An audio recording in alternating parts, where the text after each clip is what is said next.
Kalau pilot dia ada batu karang, dia not allowed to fly because kalau dia sakit tu, bila dia sakit dia boleh crash. Unbearable. Dia Tak boleh boleh crash. tahan, ya? So that's the danger lah. Biasanya batu karang ni dia bentuk dalam buah pinggang dululah. So dia start dekat atas dulu lah, Start dekat dalam atas dulu. Okay. Yes, and then bila dia dah cukup sifat dia, then dia akan mula jatuh lah.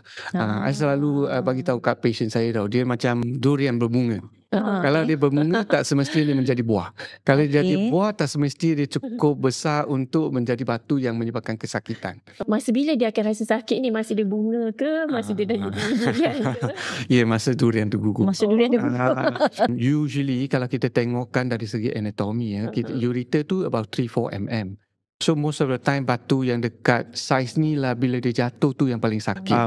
Patient saya yang wanita yang pernah bersalin, dia selalu dia kata sakit tu lebih teruk daripada nak bersalin.